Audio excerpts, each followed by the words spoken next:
Good morning friends. तो last class में हमने देखा था कि नेट और जीआरएफ में क्या अंतर है। ये आई थिंक अब सबको आपको क्लियर हो गया। फिर हमने ये देखा था कि यूजीसी और सीएसआईआर में क्या अंतर है।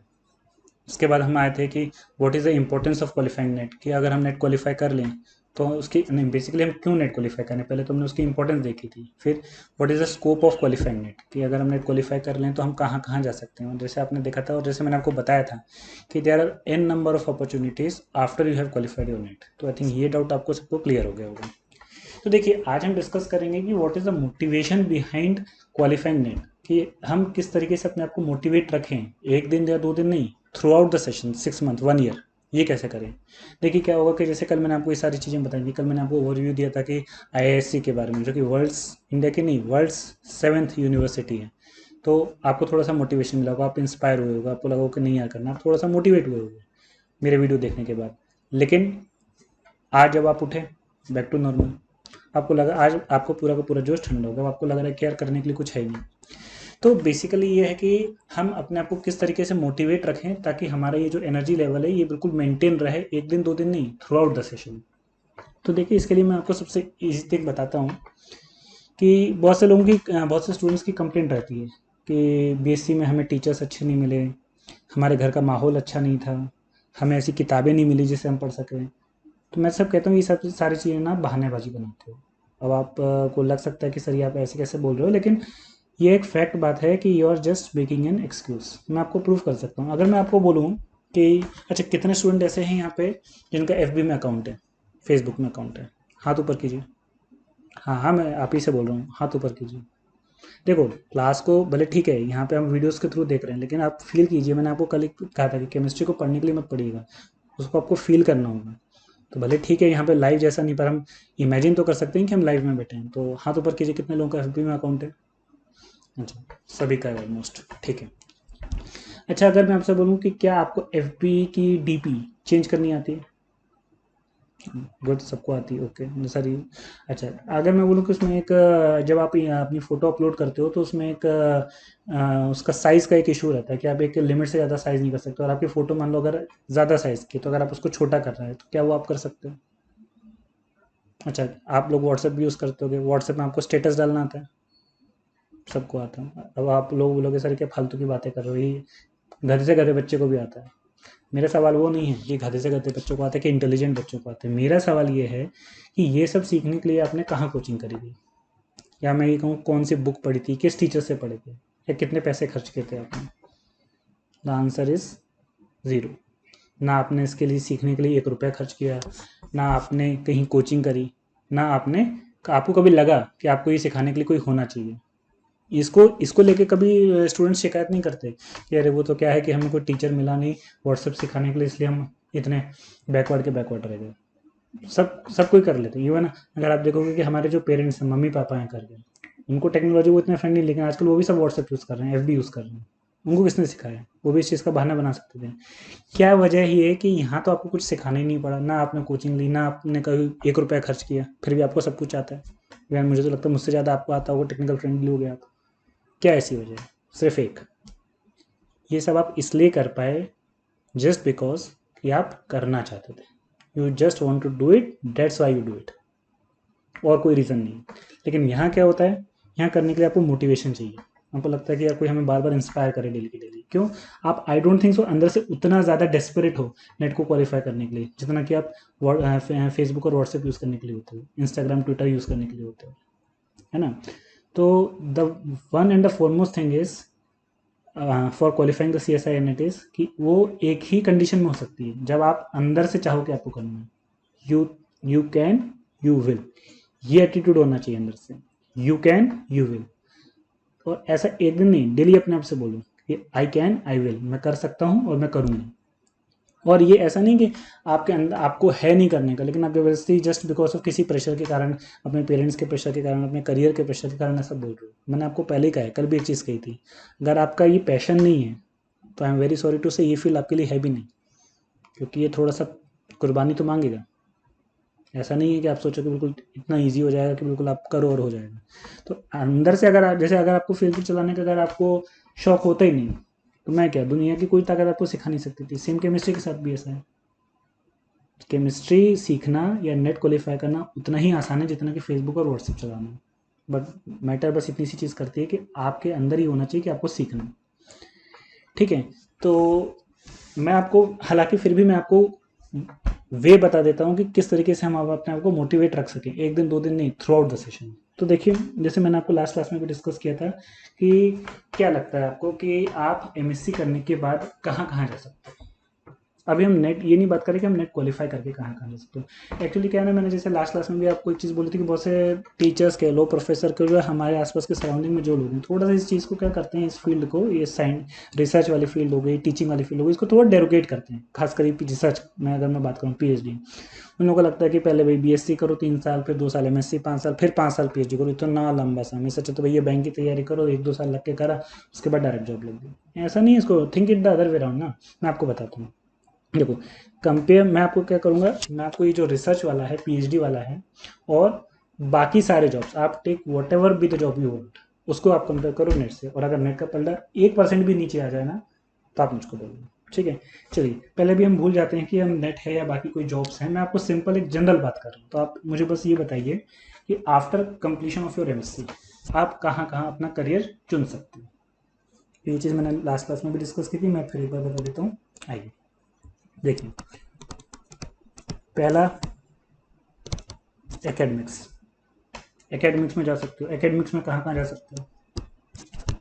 क्या आप स्कूल टीचिंग में जा सकते हो? नहीं। क्यों क्यों नहीं जा सकते स्कूल टीचिंग में? स्कूल टीचिंग में आजकल बीएड मांगते हैं, और अच्छे लेवल पे चाहिए तो टीईटी, टीचर्स एलिजिबिलिटी टेस्ट, ये मांगते हैं क्वालिफिकेशन, है ना। तो सिर्फ एमएससी करके मैं, अच्छा, सपोर्ट स्टाफ में तो जाना नहीं ना, कोई लैब असिस्टेंट, लैब टेक्नीशियन, ये वाला काम तो करना नहीं, तो इसलिए मैं वो बात तो कर ही नहीं रहा। नहीं तो कुछ बच्चे बोले नहीं सर हम तो स्कूल में जा सकते हैं लैब टेक्नीशियन बन के, लैब असिस्टेंट बन के, वो बात नहीं कर रहा मैं, टीचर की बात कर रहा हूँ एकेडमिक्स में। तो स्कूल वाला ऑप्शन तो खैर आपके लिए क्लोज हो जाता है। एंड मोर हुआ है, अगर आप चले भी गए तो आप सोचो, आप एमएससी करके you are going for the school teaching. School teaching में आपका लेवल मैक्स टू मैक्स क्या होगा? 11-12 का। आप इनर लेवल से कितना ग्रो करोगे? आप खुद सोचो, आप 12 से तक क्या पढ़ा पाओगे? तो आपने पूरा बीएससी एमएससी सिर्फ 11-12 करने के लिए किया था, ये तो आप 12 करने के बाद भी कर सकते थे, है ना। तो ये स्कूल वाला ऑप्शन विदाउट नेट क्वालिफिकेशन, सिर्फ प्योर एमएससी के बेसिस पे, ये चीज़ जो है हमारे लिए क्या हो जाती है, खत्म हो जाती है। ठीक है, अच्छा हाँ, कुछ स्टूडेंट्स इसमें से तीसरे चौथी कैटेगरी के भी होते हैं, वो ये बोलते हैं कि सर बीएड ना, बीएड भी नहीं है, टीईटी क्वालिफाई भी नहीं, सिर्फ एमएससी है, ये सब भी नहीं, इसके बाद भी एक और ऑप्शन बचता है हमारे पास, and they very proudly say higher studies. ये हायर स्टडीज़ के लिए जाएंगे। हायर स्टडीज़ मतलब कुछ एमबीए वगैरह कर लिया, डिप्लोमा कर लिया कहीं से, पीजीडीसीए कर लिया, वगैरह वगैरह, हायर स्टडीज़ के लिए कर लिया। और कुछ लोग तो बोलते बोलते हम तो ऑस्ट्रेलिया से एमबीए करेंगे, हम तो दुबई से एमबीए करेंगे, हम तो यहाँ यूएसए से एमबीए करेंगे। पर आप मुझे ये सब बताइए, जो हायर स्टडीज़ वाले ऑप्शन है, चाहे एमबीए का प्रोग्राम हो, चाहे पीजीडीसीए हो, चाहे पोस्ट डॉक हो, चाहे पीएचडी हो, इवन जो अब्रॉड से होते हैं, इट रिक्वायर कैपिटल। फ्री में तो होगा नहीं, या तो आप खुद के पैसे से करोगे, ओन फंडिंग, जैसे स्पॉन्सर्ड पीएचडी कहते हैं, या स्कॉलरशिप से करोगे। स्कॉलरशिप तो मिलेगी नहीं, क्योंकि आप जैसे एमएससी क्वालिफाइड हो, तो इसका मतलब आपको अपनी फंडिंग से करना पड़ेगा, और ऐसे 10-20 हज़ार में तो होती ही नहीं, लाखों में खर्चा आता है इसका। तो अनटिल अनलेस आपके पिताजी करोड़पति हैं, तब आप ये सोच सकते हो हायर स्टडीज़ के बारे में, तो आप ये सोच सकते हो हायर स्टडीज़ के बारे में। लेकिन आई थिंक, तो कितने स्टूडेंट्स हैं यहाँ पे जिनके पिताजी करोड़पति हैं? एक के भी नहीं ना। मुझे नहीं लगता कि किसी के पिताजी करोड़पति होंगे। तो सर इतने श्योरली कैसे कह सकता हूँ? मैं कह सकता हूँ श्योरली, क्योंकि अगर जिसके पिताजी करोड़पति होते तो आप लोग मेरा वीडियो में देख रहे होते? नहीं देख रहे होते, आप ये कोर्स ही ज्वाइन नहीं किया होता ना आपने। तो खैर मुझे पता है, खैर तो अगर आपने कोर्स ज्वाइन किया है, इसका मतलब you want something to earn of your own, खुद का आप कुछ एक अपनी इमेज क्रिएट करना चाहते हो, एक अपनी पोजीशन बनाना चाहते हो। आपके पेरेंट्स, आपके फादर, उसके बेसिस पे नहीं, आपकी खुद की एक पहचान बनाना चाहते हो, इसलिए आपने कोर्स ज्वाइन किया। पैसे देके तो बेसिकली आज फिर आप कुछ भी कर लो, वो तो कोई, अगर आपके पास करोड़ों रुपए हैं, आपके पिताजी के पास करोड़ों रुपए हैं, तो देन ये सब चीज़ें तो बात आती नहीं है। बट बात ये आती है कि अगर हमें अपनी खुद की पोजीशन बनानी है, खुद का एक नाम बनाना है, तो हम क्या करें। तो एकेडमिक्स वाला ऑप्शन तो आपके लिए जो है ऑलमोस्ट खत्म हो गया without net qualification. Second option आता है आपका इंडस्ट्री। इंडस्ट्री में जा सकते हो, बिल्कुल जा सकते हो।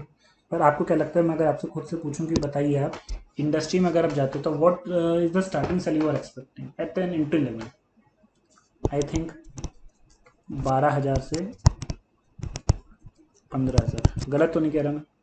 इससे ज़्यादा क्या एक्सपेक्ट करोगे आप? 12,000 से 15,000 पर मंथ, ठीक है, ये एक्सपेक्ट करो। यू में आर्ग्यू कि सर ठीक है, अगर हमारा नेट क्वालिफाई नहीं भी हुआ तो 15,000 अगर हम हायर एंड के ऊपर कर लेंगे, 15,000 क्या बुरे हैं, धीरे धीरे करके बढ़ जाएगी। तो मैं आपको एक चीज़ क्लियर कर दूँ, ये 15,000 दिखने में 15,000 है, पर हाथ में 15,000 आएगा नहीं बेटा आपके। क्यों नहीं आएगा? क्योंकि बेटा ये क्या है आपकी इनकम, और इनकम के साथ एक चीज़ जुड़ी होती है, इनकम टैक्स। हालांकि इस सैलरी पे आप एप्लीकेबल नहीं होंगे, लेकिन जैसे आपकी सैलरी बढ़ेगी तो आप एप्लीकेबल होंगे। प्लस इनकम टैक्स के अलावा क्या क्या चीज़ें होती हैं?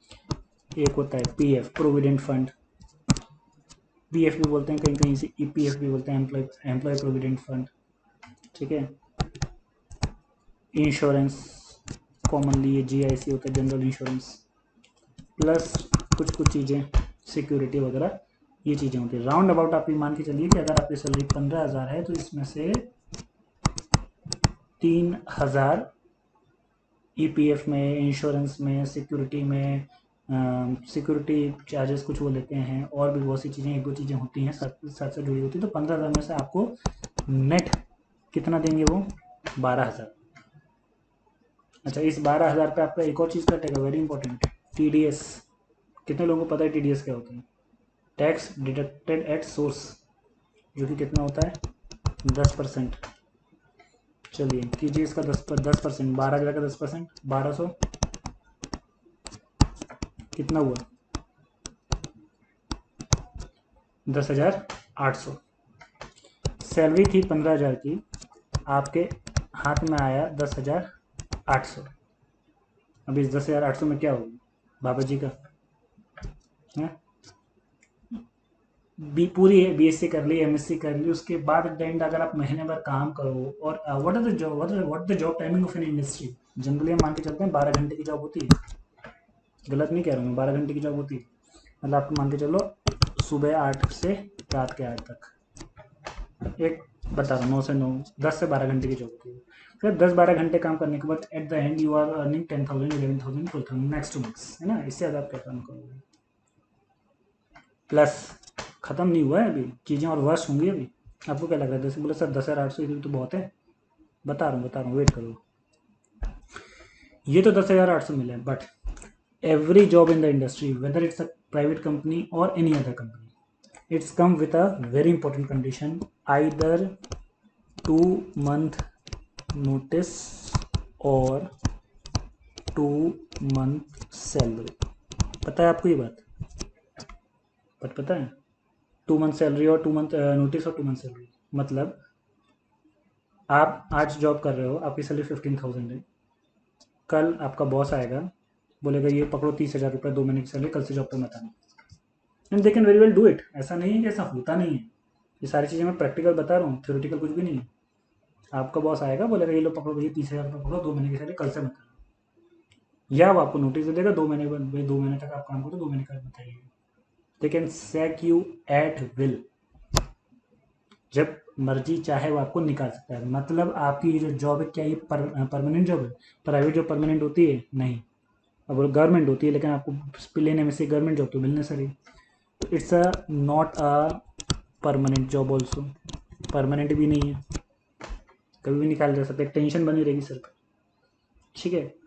तो इंडस्ट्री में आप जॉब करोगे तो क्या क्या कर सकते हो? तो मैंने आपको बताया कि आप मिल तो सकती है जॉब 10, 12, 15,000, 15,000 की जॉब भी मिल गई, हाथ में आएंगे 10, 11,000 रुपये, उसके बाद भी टेंशन सर पर रहेगी, कभी भी निकाला जा सकता है। मैं आपको अगर अपना एक पर्सनल एक्सपीरियंस बताऊं, जो मेरे एक फ्रेंड के साथ हुआ था, तो उसकी नाम नहीं बताऊंगा उस फ्रेंड का, उसकी एक जॉब लगी थी यहीं पे एक प्राइवेट कंपनी में। स्टार्टिंग सैलरी उसकी जो थी 12,000 रुपये थी, जनरली एंट्री लेवल पे यही होता है after MSc. And he has work for 1 year, performance on an average performance था, सही था, ऐसा कोई बहुत ज़्यादा खराब है और एक्स्ट्राऑर्डिनरी भी नहीं था, नॉर्मल परफॉर्मेंस था। टाइमिंग वही 10 घंटे की जॉब थी उसकी। And he was basically graduate trainee था। तो जैसे लैब में होता है, जैसे मोलैरिटी, नॉर्मेलिटी, सॉल्यूशंस बनाना, उसकी क्वालिटी चेक में था बेसिकली। तो हुआ ये कि 1 साल जब उसने जॉब की पूरी की पूरी, and after 1 year everyone is expecting a promotion, salary hike, सब कहते कुछ नहीं तो कम से कम 10% सैलरी हाइक तो सभी एक्सपेक्ट करते ही है ना कि भाई 10% तो कम से कम मिले, तो 10 या भाई 12 जा रहे हैं तो कम से कम 10% 15% बढ़े। And goes to the boss कि बोला कि सर 1 साल हो गए मुझे काम करते करते, थोड़ा सैलरी सर थोड़ा सा इंक्रीमेंट कर दीजिए सर, 1 साल हो गया करते करते। And did you expect what his boss से, ये कल से मत आओ, तुम्हारी जगह कोई और आ जाएगा, तुम जो काम कर रहे हो ऐसा कोई यूनिक काम तो कर नहीं रहे, ये काम करने के लिए तुम्हें कोई भी मिल जाएगा जो 12,000 में रेडी हो जाएगा करने को। अब उसके पास 2 ऑप्शन है, या तो जॉब छोड़े या तो कंटिन्यू करे। जॉब छोड़े तो दूसरी मिलेगी, वो कहाँ मिलेगी कितनी मिलेगी कोई मतलब कोई गारंटी नहीं है।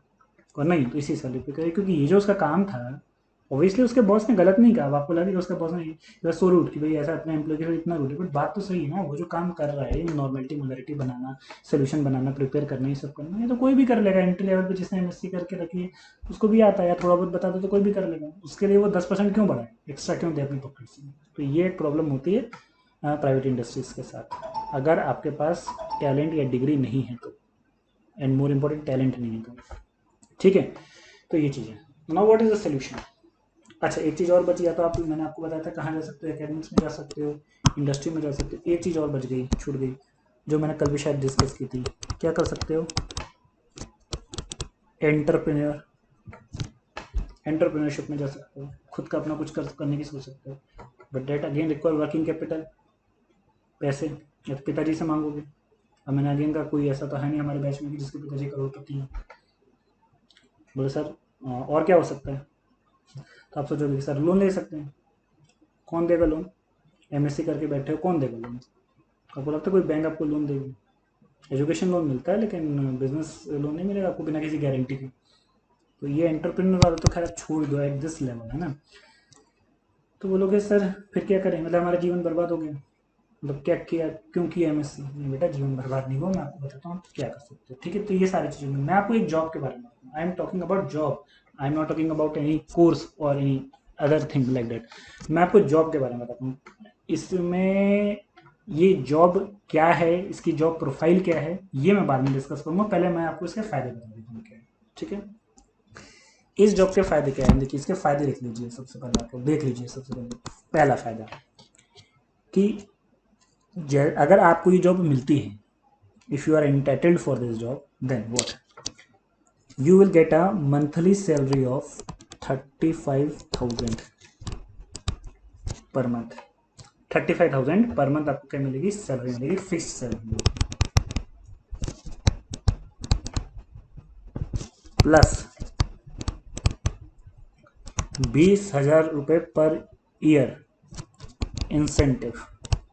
Incentive for stationery purchase, incentive for your travels expenses, any other expenses. अगर आप किसी कॉन्फ्रेंस में जाते हो, अगर आप किसी सेमिनार में अटेंड करने जाते हो, तो वहाँ अगर आप पेपर प्रेजेंट करते हो तो उन सब का एक्सपेंसेस ये 20,000 पर मंथ में आपका, पर ईयर में सॉरी, आपका इंक्लूड रहेगा।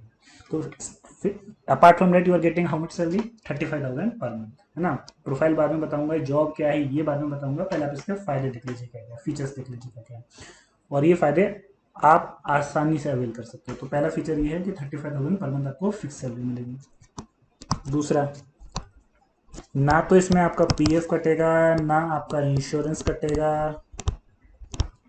ना ही आपका टीडीएस कटेगा, और ना ही आपकी इनकम टैक्स कटेगा, कुछ नहीं कटेगा। 35,000 पूरा लेके जाइए घर, पूरा आपके बैंक अकाउंट में आएगा 35। No TDS, no PF, no insurance, no security WhatsApp, कुछ नहीं कटेगा।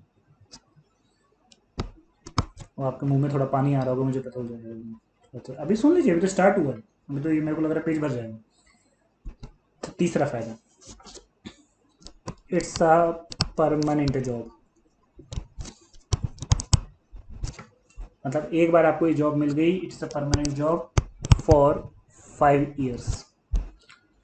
5 साल के लिए आपकी जॉब परमानेंट हो गई, कोई आपको निकाल नहीं सकता। अब एक्सेप्शन की बात मत करना, तुम बहुत ही ज़्यादा वर्स्ट परफॉर्मेंस दे दिया कर दिया तो वो तो फिर क्या कहें, उसका तो फिर कुछ नहीं हो सकता। लेकिन नॉर्मल सिंगल में बात कर रहा हूँ, it's a permanent job 5 years. चौथा, इतना ही नहीं, after 2 years you will get promotion. 2 साल बाद आपको प्रमोशन मिलेगा। एंड आपकी सैलरी 35 से बढ़कर मुझे याद नहीं, सब मिला के हर चीज़ें मिला के कितनी है, पर मैं एक अप्रॉक्सीमेट बता रहा हूँ, 30,000 से 40,000 के बीच में कहीं रहेगी after 2 years, and this will continue for the next 3 years।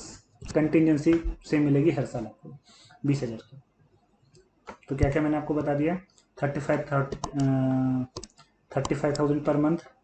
दूसरा, कोई पीएफ नहीं कटेगा, कोई टीडीएस नहीं कटेगा। तीसरा, एक परमानेंट जॉब है। कितने साल के लिए परमानेंट जॉब है? 5 साल के लिए। चौथी चीज़ क्या है? 2 साल बाद आपको क्या मिलेगा? प्रमोशन। अभी और है अभी आपको लग रहा होगा बस, नहीं बस नहीं, अभी और भी चीज़ें। फिफ्थ, पांचवी चीज़ क्या है? पांचवी चीज़ इसकी अच्छी है, after completion of 5 years of this job, ये 5 साल जॉब अगर आप सक्सेसफुली कर लेते हो, you will get a degree. अब बेटा मुझे ये बता दो कि इंडस्ट्री में कौन सी ऐसी जॉब है पूरी इंडिया में, पूरे वर्ल्ड में, जो जॉब करने के बाद आपको डिग्री प्रोवाइड करती है? और डिग्री किसकी मिलेगी? पीएचडी की। छोटी मोटी डिग्री नहीं है, पोस्ट डॉक्टरल डिग्री है ये, oh sorry, doctor of philosophy degree है पीएचडी। आप अपने नाम का भी क्या लगा सकते हो? डॉक्टर। अगर होगा आपका मन, बहुत से लोगों का बचपन का सपना डॉक्टर बनने का, वो तब पूरा नहीं हो पाया, तब पूरा हो सकता है। ठीक है, वैसे नहीं तो ऐसे ही सही, डॉक्टर लगने से मतलब है। तो अब आप मुझे बताओ कौन सी ऐसी जॉब है जो आपको 5 साल बाद डिग्री प्रोवाइड करेगी? ठीक है, तो ये आपका कौन सा हो गया? ये आपका पांचवा फायदा हो गया, you will get a degree. अब खैर अब तो आप समझ ही गए होंगे कि मैं किसकी बात कर रहा हूँ। मैं बात कर रहा हूँ किस जॉब की? पीएचडी की। और ये सब आप अचीव कर सकते हो सिर्फ एक एग्जाम क्लियर करके। कौन सा? नेट जेआरएफ का, सीएसआई नेट जेआरएफ का। क्लियर कर लो बेटा एक एग्जाम, और ये सारे फायदे आपको लगे। आप मुझे ये बताओ, इंडस्ट्री में कौन सी ऐसी जॉब है जो आपको डिग्री प्रोवाइड करती है? कौन सी ऐसी जॉब है जो आपको एमएससी करने के जस्ट बाद, मतलब आप बता दो मुझे कोई सी भी बैंक, बैंक जो आप इंक्लूड करना है कर लो। मुझे ये बता दो कौन सी ऐसी जॉब है जो आपको just after qualifying MSc 35,000 per month की देगी? किसी इंडस्ट्री में भी जाओगे तो 12-15 हज़ार से ज़्यादा नहीं मिलेगी आपको।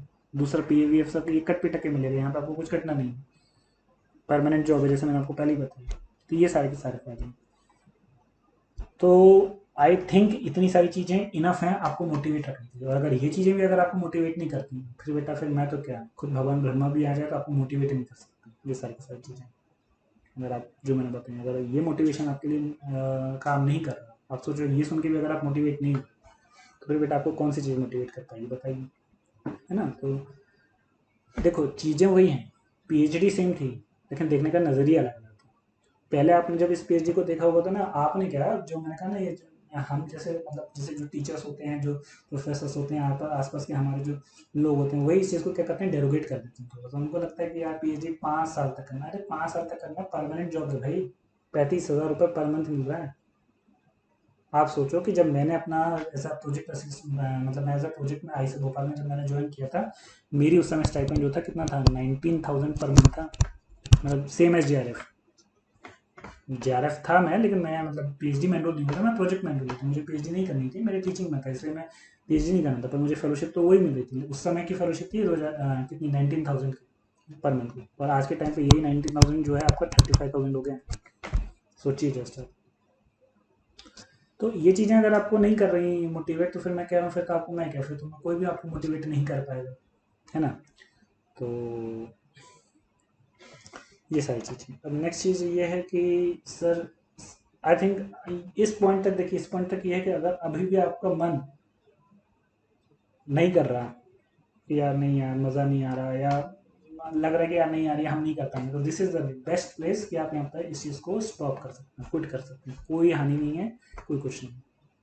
अभी आपने फीस नहीं दी, जिन बच्चों ने फीस दी है वो उनका रिफंड हो जाएगा, अगर वो चाहें के बाद, अगर इसके आगे वो कंटिन्यू ना करना चाहें ये सब सुनते हैं, तो देखिए आई am not that kind of teacher कि भैया एक बार आपकी फीस आ गई तो चलो भैया नहीं, वो आपको झेल झेल के करना ही पड़ेगा।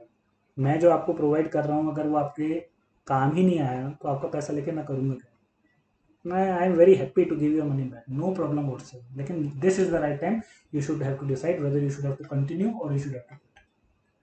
अब ये मत करना कि 4 महीने पढ़ने का बोलो कि सर हमें नहीं पढ़ना, हमारे पैसे वापस कर दो ना, तो ऐसा मत करना। This is the right time, अगर आपको लगता है वेल एंड गुड, नहीं लगता तो कोई बात नहीं। जिन बच्चों ने नहीं दिया है, जिनका डेमो चल रहा है, तो उनके लिए तो कोई बात ही नहीं, लेकिन जिन्होंने दे दिया है फीस, उनको भी अगर लगता है तो देखें देखें, I will give their money back, no problem. मुझे पैसे रखने का कोई मतलब शौक तो ये नहीं कहना चाहिए, बट ये है कि मुझे अच्छा नहीं, मुझे खुद ही मज़ा नहीं आएगा कि भाई मैं आपके पैसे रखूँ और आपको जिस चीज़ के लिए मैंने पैसे लिए हैं वही चीज़ अगर आपको बेनिफिट नहीं कर रही है ना।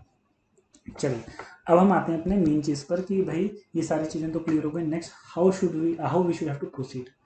आई थिंक अभी तक सबने मॉड्यूल देख लिया होगा जो मैंने दिया था कोर्स डिटेल्स के बारे में, कि हम क्या क्या टॉपिक कवर करेंगे। देखा है सब लोगों ने? हाथ उठाओ कितने लोगों ने देखा। अरे उठाओ भाई, मैं आप ही से कह रहा हूँ, उठाओ। मैंने कहा आपको इंटरेक्टिव होना पड़ेगा, आप ये मत सोचो कि मैं देख नहीं रहा, मैं आप सबको देख रहा हूँ। ठीक है, मुझे पता चलेगा 80% लोगों ने किया, 20% ने नहीं देखा। तो कल देख लेंगे, वीडियो पड़ा हुआ है, 6 महीने की वैलिडिटी लेकर रखी है। ऐसा नहीं बेटा, जो काम किया डेली के डेली करना। तो जिन लोगों ने मॉड्यूल देखा है, अगर कितने पेज का मॉड्यूल है? हाँ बताइए कितने पेज का मॉड्यूल है? देखा है ना, 19 पेज का मॉड्यूल है, 19 pages. Don't compare it with the C S I R syllabus. बोले सर आपने तो 19 पेज का बना दिया, सी एस आई आर वालों ने तो 1 पेज का दिया। सी एस आई आर वाले ना, मैंने आपको कल ही एक चीज़ बताई थी, सी एस आई आर वालों के तरीके से चलोगे तो होने ही नहीं है सिलेक्शन।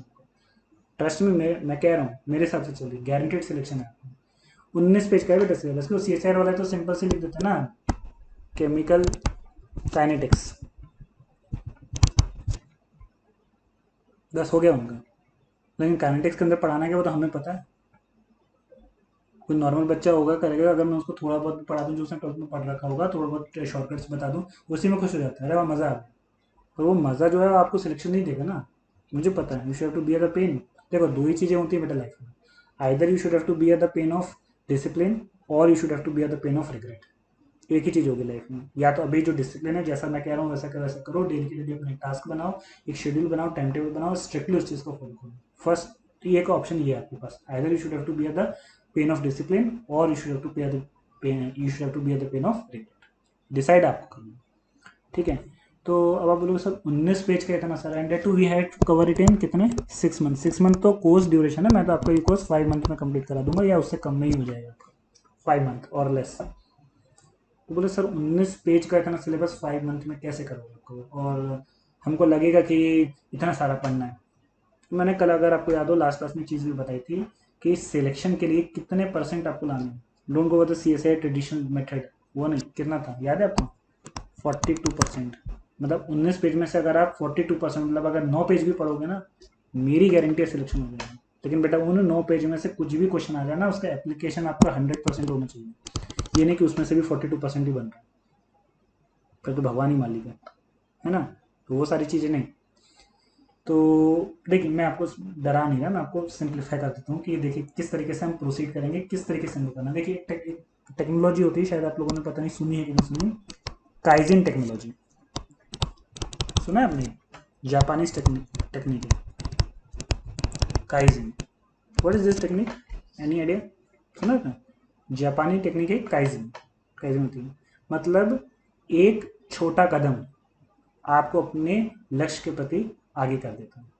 एक छोटा कदम, पहली बात एक कदम, और दूसरा छोटा, बड़ा नहीं। एक छोटा कदम आपको अपने गोल को अचीव करवाने में हेल्प करता है, एक छोटा कदम। अब आप बोलोगे सर ये कैसे होता है? आप बड़ी पिक्चर को देखोगे, आप 19 पेज को देखोगे, कभी नहीं कर पाओगे, क्योंकि आधे बच्चों को तो यही हार्ट अटैक आ जाएगा कि 19 पेज का सिलेबस। मेरे को तो लगता है जो 20% नहीं देखा होगा उन्होंने तो 1 पेज का देखा होगा ना, पूरी डिटेलिंग, वही आगे की हिम्मत ही नहीं होगी देखने की। तो मैं कह रहा हूँ ये काइजन काइजन जापान में लोग यही करते हैं, वो इतना सारा काम कर लेते हैं। अगर आपने देखा होगा, छोटी सी चिड़िया होती है, पंख फड़फड़ाती है, एक पंख, छोटे छोटे पंख, छोटे छोटे पंख, और ऑस्ट्रेलिया से इंडिया तक का सफर करती है 6 महीने। और वो वहां सोचेगी अरे ऑस्ट्रेलिया से इंडिया इतना दूर है कैसे जाएंगे, तो कभी नहीं करना। छोटे छोटे कदम, एक छोटे छोटे कदम आपको अपने गोल के प्रति कामयाब करते हैं। Believe me, this is called something called kaizen technology. आप ये मत सोचो कि आपको पूरा पढ़ना है, आप ये सोचो कि आपको बस छोटे अमाउंट में पढ़ना। आपको डेली के डेली एक टॉपिक नहीं सब टॉपिक पढ़ना है। टॉपिक के अंदर भी छोटे, जैसे मैंने आपको कोई चैप्टर बन दिया, तो चैप्टर भी नहीं पढ़ना, उस चैप्टर के अंदर भी जो सब चैप्टर्स होते हैं, सब टॉपिक्स होते हैं, वो पढ़ना। दिस इज समथिंग कॉल्ड, और इसका बिलीव मी, मैंने आपको पहले कही, तो आपको ट्रस्ट होना चाहिए कि जो मैं कह रहा हूँ बिल्कुल सही है। ये जो काइजन टेक्नोलॉजी है आपकी, Japanese technology, it's create miracles. आपने नहीं देखा होगा कि, अगर मैं आपको थोड़ा सा बताऊं कि जैसे जो नॉर्मली जो घर में जो लेडीज़ होती हैं, लेडीज़ इन द सेंस मतलब जो अब मैं पर्सनल नहीं हो रहा, लेकिन मैं बोलता हूँ जैसे जितनी भी लेडीज़ होती हैं, हाउस वाइफ होती हैं, वो साल भर साफ सफाई नहीं करेंगी। जिस दिन दिवाली आने वाली होगी ना, धनतेरस के दिन, छोटी दीपावली के दिन, उस दिन झाड़ू लेके होंगे और पूरी भूत बन के सफाई करेंगे पूरे घर की। 4 दिन बाद तो हम ही ना पहचान पाए कि मतलब ये हमारे घर की कि दूसरे घर की। और आप ऐसे 5 औरतों को मिला दो ना करके, तो डिफ्रेंशिएट नहीं हो पाएगा कौन सी औरत किस घर की। वो पूरी दुर्गा बन जाए, पूरी देवी बन जाएंगी, पूरी भूत बन जाएंगी। अरे भाई, साल भर में एक एक छोटा छोटा कोना करो। साल भर भी नहीं तो कम से कम 1 महीने पहले हर रूम का एक छोटा छोटा कोना करो, एक अलमारी करो, एक ड्रॉर करो, एक बेड करो। ये सारी की सारी चीजें करो। नहीं इकट्ठा आप झाड़ू लेके पोछा लेके तैयार होंगे, 1 दिन में पूरा निपटा, कभी नहीं होगा। ये इम्पॉसिबल। आपको हेक्टिक लगेगा चीज और आप थक भी जाओगे। अगर आप ईमानदारी से बताओ, अगर आप एक एक कोना डेली करोगे, एक एक ड्रॉर डेली करोगे, एक एक बेड, एक एक अलमारी डेली के डेली करोगे, तो ज़्यादा एफिशिएंसी आएगी कि आप एक ही दिन करने बैठोगे तो ज़्यादा एफिशिएंसी आएगी। देखो सिंपल सा एग्जांपल, ये जो आपको पूरा कोर्स डिस्टेंड, ये 6 महीने का है, और मैंने आपको पहले ही कहा है कि इसमें आपको कितने वीडियोस मिलेंगे। वीडियोस मतलब 600 आवर्स के आपको लेक्चर मिलेंगे। 400 वीडियोस हैं, 1.5 घंटे का एक वीडियो होगा, 1 से 1.5 घंटे का एक वीडियो होगा, सॉरी 600+ आवर्स के आपके लेक्चर हैं। अब बहुत से बच्चे ये बोलते हैं कि सर आप डेली की डेली वीडियो क्यों देते हो, एक ही दिन में पूरा दे दो, तो ऐसा नहीं होगा ना। उसके पीछे साइकोलॉजी वर्क करती है। क्या साइकोलॉजी होगी उसके पीछे?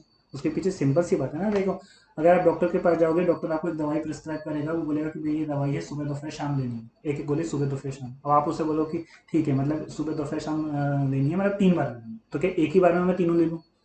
ऐसा तो नहीं होगा ना। कैसे होगा? इसी तरीके से अगर जैसे आप ड्राइविंग सीखते हो, तो अगर आप ड्राइविंग स्कूल में सीख रहे हो, तो मान लो वो आपको डेली आधा घंटा सिखा रहा है, और आपका 1 महीने का कोर्स है, मतलब 1 महीने में आपने कितने घंटे सीखा ड्राइविंग? 15 घंटे।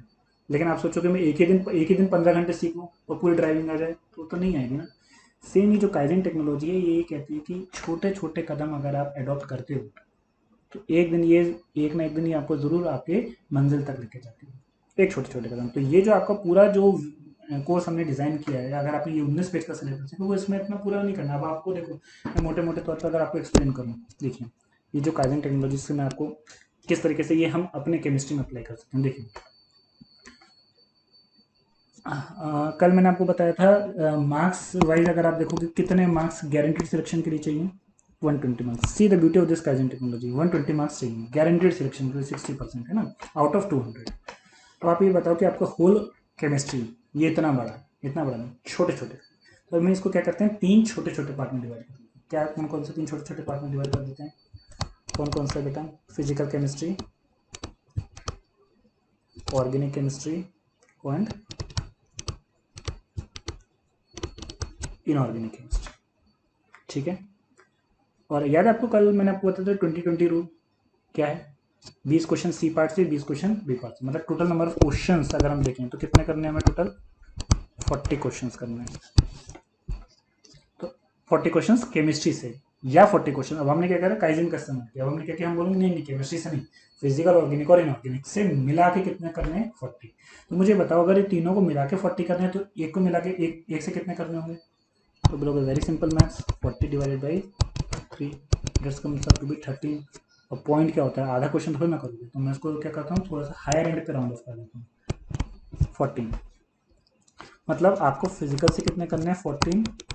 ऑर्गेनिक से कितने करने हैं? 14। और इनऑर्गेनिक से कितने करने हैं? 14। पूरी ऑर्गेनिक से आपको सिर्फ कितने क्वेश्चन करने हैं? 14 क्वेश्चन। पूरी इनऑर्गेनिक मतलब पी और सी दोनों मिला के बता दिया मैंने आपको। फिर पूरी फिजिकल से कितने करने हैं आपको? 14। पूरी इनऑर्गेनिक से कितने करने हैं आपको? 14। ठीक है। अब आपको लग रहा होगा कि ये फिर भी अचीवेबल। हम जब उसको थोड़ा सा और स्प्लिट करते हैं, अगर फिजिकल केमिस्ट्री की बात करें, तो फिजिकल केमिस्ट्री मोस्टली डिवाइडेड है, बड़े बड़े चैप्टर्स की अगर मैं बात करूं तो 7 से 8। आपके कोर्स डिटेल में ज़्यादा हैं, पर मैं उसमें पॉलीमर वगैरह भी थोड़ा थोड़ा आता है, डेटा एनालिसिस बता रहता है, एक आध क्वेश्चन आता है उसमें से, हम मोटे मोटे जिसमें से मैक्सिमम नंबर ऑफ क्वेश्चन आते हैं वो पढ़ते हैं। तो ये पूरे फिजिकल, जैसे मेन टॉपिक्स क्या हो गए आपके? क्वांटम हो गया, क्वांटम एंड ग्रुप थ्योरी हो गया, केमिकल काइनेटिक्स हो गया, ठीक है, सॉलिड स्टेट हो गया, थर्मोडायनेमिक्स हो गया, थर्मोडायनेमिक्स में पूरा आ जाएगा आपका। फिर आपका नेक्स्ट क्या हो गया? इलेक्ट्रोकेमिस्ट्री हो गया आपका, या मतलब चलिए मैं गिन ही लेते हैं। मैंने क्या बताया, भूल गया मैं क्या बताया। पहले आपका quantum chemistry in group theory, chemical kinetics, thermodynamics, then solid state, electrochemistry 5। और क्या हुआ है आपके, और कौन सा आपका नहीं, केमिकल इक्विलिब्रियम, आयनिक इक्विलिब्रियम, सब आपके थर्मोडायनामिक्स के पार्ट है, 5 हो गए। और आपका क्या आएगा, चलिए सरफेस केमिस्ट्री इंक्लूड कर लेता हूँ मैं, सरफेस न्यूक्लियर एंड ऑलरेडी सारे का सारा इंक्लूड कर लेता हूँ, 6 मोटे मोटे तौर पे 6 मेन है। बाकी डेटा एनालिसिस, पॉलीमर, स्टैटिस्टिक्स, ये सारी चीज़ें हैं, वो तो हम देख लेंगे, एक आधी क्वेश्चन आते हैं। मेजोरिटी ऑफ द जो चंक है वो आपके इनसे आएगा। तो ये जो है 8 8 नहीं हो रहे थे हमारे, कितने हो रहे थे, हमें कितने थे, 6 हो रहे थे। तो इन 14 में से 14 क्वेश्चन जो फिजिकल से करने हैं, तो ये कितने टॉपिक्स में से करने दिखे। तो क्या किया हमने, पूरे केमिस्ट्री जो था इतना बड़ा, काइजन टेक्नोलॉजी के मदद से हमने इसको 3 में, अब हम इसको और, आपने सुना हो ना संधि विच्छेद, हम इसको और इसका संधि विच्छेद, इसको और इसको तोड़ेंगे। कैसे, हमने देखा मोटे मोटे जो हमारे आते हैं फिजिकल के टॉपिक्स, वो कितने आते हैं, 6 आते हैं। जैसे मतलब this 6 topics comprises 95% of the questions that comes in physical chemistry. ठीक है, तो 14 में से 6 टॉपिक हो गए। तो अभी बताओ 14 क्वेश्चंस अगर फिजिकल के 6 टॉपिक से आ रहे हैं, तो एक टॉपिक से कितने आएंगे, very easy, 2 point something something, अभी समथिंग ऐड है वही, आधा क्वेश्चन का तो नहीं हुआ। तो एक काम करें, इसका थोड़ा लोअर ले लेते हैं ताकि एवरेजिंग हो जाएगी, वहाँ हायर लिया तो इसका थोड़ा लोअर ले लेते हैं ना, बराबर हो जाएगा। तो मतलब आपको एक टॉपिक से कितने क्वेश्चन करने हैं, 2। पूरी थर्मोडायनेमिक्स से सिर्फ आपको 2 क्वेश्चन करने हैं। सोचो थर्मोडायनेमिक्स में क्या रहता है आपका, first law, second law, third law, gives free energy, entropy, chemical equilibrium, ionic equilibrium, statistical thermodynamics, ये सारे टॉपिक्स में से सिर्फ 2 क्वेश्चन करने हैं। पूरा पढ़ने के बाद अगर 2 क्वेश्चन भी ना कर पाओ तो फिर इसके लिए तो कोई कुछ कर नहीं सकता। पूरी क्वांटम से, आप सोचो क्वांटम से आपके 10 क्वेश्चन आएंगे, quantum chemistry and group theory से, पूरे क्वांटम और ग्रुप थ्योरी से 10 क्वेश्चन आएंगे। कितने करने हैं, 2, नहीं कर पाओगे। पूरी सॉलिड स्टेट से कितने करने हैं, 2। मैं आपको क्वांटम बनाऊंगा ना बेटा, मेरी गारंटी कम से कम 80-90%। 10 क्वेश्चन अगर क्वांटम के आएंगे ना, 8 आप गारंटेड करके आओ, अगर आपने सही से पढ़ा है तो। मैं तो फिर भी आपको 2 करने की बोल रहा हूँ। इसी तरीके से हम आ जाते हैं ऑर्गेनिक में। सब में बराबर ही हैं लगभग लगभग चैप्टर, जो मेरे चंक कॉन्स्टिट्यूट करते हैं, तो हम वही 6 पकड़ लेते हैं। तो सब मतलब पूरी ऑर्गेनिक में आपको हर टॉपिक से कितने क्वेश्चन करने हैं, 2। पूरी रिएक्शन मैकेनिज्म जिसमें आपका SN1, SN2, E1, E2, electrophilic aromatic, neutrophilic aromatic substitution होते हैं, इन सबसे सिर्फ करने हैं 2 क्वेश्चन। पूरी स्पेक्ट्रो से सिर्फ 2 क्वेश्चन करने। अभी स्पेक्ट्रो तो ये सब चीजें मैंने इसमें इंक्लूडेड ही नहीं किया। पूरी फोटोकेमिस्ट्री पेरिसाइकिल जो कि आपका चलेगा 3 से 4 दिन, उसमें से आपको कितने करने हैं, 2 टॉपिक। तो अब आप सोचो कि ये जो पूरे के पूरे आपके चैप्टर्स हैं, पूरे के पूरे जो टोटल नंबर ऑफ क्वेश्चंस कितने थे, 40। इनमें से हर सब टॉपिक से आपको कितने क्वेश्चंस करने हैं, 2 questions. Now the life become easy. और आपको लग रहा होगा कि हाँ ये अचीव किया जा सकता है। लेकिन अगर आपने 19 पेज का मॉड्यूल देखा होगा तो आपको लग रहा होगा यार हमसे ना हो पाएगा। अब आपको लग रहा है कि हाँ कर सकते हो। तो आप सोचो ना, इसमें मैंने स्पेक्ट्रोस्कोपी तो इंक्लूडेड ही नहीं किया। पूरी स्पेक्ट्रो से सिर्फ आपको कितने क्वेश्चन करने हैं, 2। आएंगे कितने, आएंगे 8 से 10। पूरी फोटोकेमिस्ट्री से आपके 5 से 6 क्वेश्चन आएंगे, इसमें से करने हैं 2। लेकिन आप बिलीव कीजिए कि अगर आपने ढंग से पढ़ा, जैसे मैंने पढ़ा है वैसे वैसे अगर आपने पढ़ा है, तो अगर आपके 6 क्वेश्चन आते हैं फोटोकेमिस्ट्री पेरिसाइकिल में, 4 से 5 तो आराम से कर लोगे। मैं गारंटी ले रहा हूँ इस चीज़ की, आराम से करोगे। तो ये, और मैं तो इतना करने की भी नहीं बोल रहा। मैंने, अगर आपको याद है, लास्ट क्लास में भी एक चीज़ बोली थी, दुनिया का पहला ऐसा एग्जाम है जिसमें आपको क्वेश्चन छोड़ने जाते हैं, करने का नहीं। सोचिए, this is the beauty of present technology. I hope सब कुछ क्लियर है आप लोगों को। तो कंक्लूड करने से पहले मैं आपको ये बता देता हूँ, आई थिंक मोटिवेशन लेवल में कहीं कमी नहीं आनी चाहिए आप लोगों के। थ्रू आउट आपको मोटिवेट रहना है। जब भी कोई डिप्रेशन आए, जब भी कोई आपको लगे कि यार थोड़ा सा लो आप फील करो, think about that thing, 35,000 per month की job, permanent job, PhD degree, नाम के आगे आपके डॉक्टर लगा है, कोई आपको निकाल नहीं सकता, टाइम टू टाइम प्रमोशंस मिलेंगे। मोर ओवर जब आप ये करके निकलोगे, आपकी सोसाइटी में एक डेजिग्नेशन होगी, आपकी सोसाइटी में एक पोजीशन होगी, नाम होगा। और ये डिस्टिंक्ट नाम होता है, मैंने आपको कल ही बताया था। असिस्टेंट प्रोफेसर गली गली में नहीं मिलेंगे आपको, कि हर मोहल्ले में गए, हर दूसरे घर में आपको असिस्टेंट प्रोफेसर मिल गए, नहीं। ये है इसकी। तो ये जब इस लेवल का है ना, तो बेटा मेहनत भी फिर आपकी इस लेवल की लगेगी। सोचो, सेम एनर्जी लेवल्स जब मिलती है तभी तो रेजोनेंस होता है ना। थोड़ा बहुत अगर आपने स्पेक्ट्रम में पढ़ा होगा, जो रेजोनेंस होता है बेसिकली कैसे होता है, जब सेम एनर्जी लेवल्स की एक फ्रीक्वेंसी दूसरी फ्रीक्वेंसी से जब मैच करती है उस पर्टिकुलर पॉइंट पर रेजोनेंस होता है। तो ये सारे इस पे हम थोड़ा सा और बात करेंगे कि हाउ अवर माइंड सेट क्या होना चाहिए, हमारा हमारा माइंड किस तरीके से काम करता है, बहुत ज़रूरी है वो हमारे नेक्स्ट क्लास में हम बात करेंगे। ठीक है, तो कोई भी कमी नहीं आनी चाहिए आपके मोटिवेशन लेवल पे, क्योंकि अगर मैंने आपको पहले बताया ये चीज़ें जो मैंने आपको बताई, इतनी सारी चीज़ें जो मैंने आपको बताई थी इस जॉब के बारे में, अगर ये आपको मोटिवेट नहीं कर पा रही फिर क्या करेगी। और दूसरी सबसे important cheese, the very important, जो मैंने आपको अभी डिस्कस की, कौन सी टेक्नोलॉजी, काइजिन टेक्नोलॉजी, ये आपको अप्लाई करनी है हर दिन। आप ये मत सोचो कि डे आपको है ना पूरा का पूरा फिजिकल पढ़ना है, आप ये सोचो कि डेली के डेली आपको कितने क्वेश्चंस करने हैं, 100 क्वेश्चंस। और बोलोगे डेली के डेली 100 क्वेश्चन, बेटा इसको भी ब्रेक कर लो, कम से कम 6 घंटे तो पढ़ोगे। और 100 क्वेश्चन कुछ ज़्यादा नहीं मांग लिए बेटा मैंने आपसे। अगर आप देखोगे जो है डेली के डेली कितने घंटे पढ़ोगे, कम से कम आप 6 से 7 घंटे तो पढ़ोगे, 6 से 7 घंटे। तो 100 क्वेश्चन आपको कितने में करने हैं, 6 से 7 घंटे में। लेकिन जब बेटा नेट का एग्जाम होगा तो यही 100 क्वेश्चन आपको करने के लिए कितना समय मिलेगा, सिर्फ 3 घंटे। तो इसका मतलब ये तो बहुत ज़्यादा है। और अगर आप 8 या 10 घंटे अगर आप अपना ड्यूरेशन बढ़ाते हो तो ये तो बेटा बेस्ट है, आपका सिलेक्शन कोई नहीं रोक सकता। तो 100 क्वेश्चन आपको करने हैं डेली के daily, just make it is a habit कि आपको डेली के डेली 100 क्वेश्चन करना है। अब अगेन इसको भी अगर हम काइजिन टेक्नोलॉजी से देखें तो आप डेली के डेली 100 क्वेश्चन मत सोचो, आप ये सोचो कि 10 घंटे में 100 क्वेश्चन, तो 1 घंटे में कितने, 10 क्वेश्चन आराम से होंगे टॉपिक पढ़ने के बाद। तो डाउट के लिए तो मैं हूँ ही। ठीक है, तो मिलते हैं अगली क्लास में। Thank you.